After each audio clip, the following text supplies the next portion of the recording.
Pam Bondi, Attorney General of the United States, is so desperate to take down Letitia James, Attorney General for the state of New York, that she will pull out all the stops. She will uncover every rock to find something that she can bust Letitia James for, because at this point, I think Pam Bondi's job depends on it.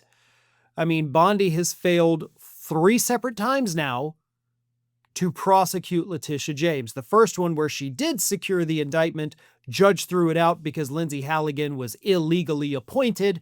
And then she tried twice more in the span of a week to get a grand jury to indict her, and they declined to do so both times. So you would think the average person, a normal person, a sane person at that point would say, okay, you know what? I'm done. I'm not going to keep doing this and making an ass of myself. But not Pam Bondi. No, never underestimate how much of an ass Pam Bondi is willing to make herself look like. Because Bondi thinks she's found the new avenue.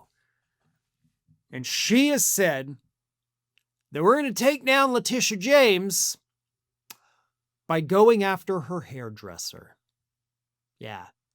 The hairdresser's the key to this big criminal enterprise that Letitia James has apparently been running for years.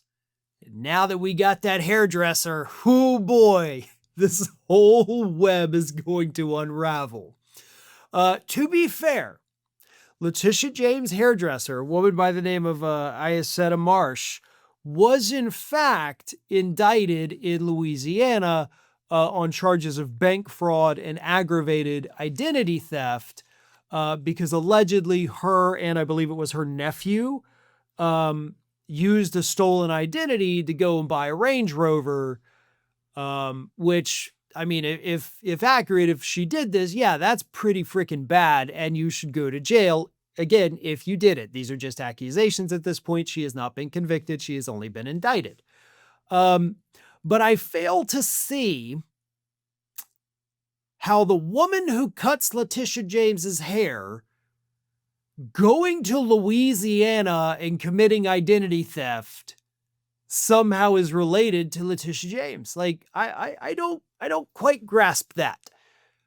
But I'm not as intelligent as Pam Bondi, apparently. And there were points many years ago during her political campaigns where Letitia James did pay the hairdresser with campaign funds. One of them was to rent a Brooklyn studio apartment, or a Brooklyn studio, and another was for, she orchestrated a musical performance for a political event. And for the record, both of those things happened. Like, she did get paid for this money or for these services, and those services were performed. So kind of sounds like case closed on that, right? Campaigns pay people. Sometimes they pay weird people you wouldn't think they would pay to do things because those people do have connections. And a hairdresser is a person who meets different people every single day, makes these relationships, and is able to do things like that.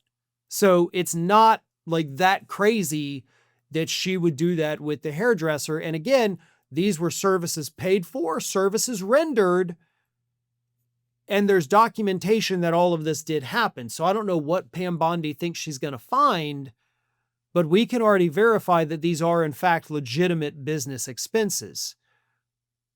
So this is gonna fail, and this will be even funnier than the first 3 failures. But don't worry, Pam, I know it looks bleak.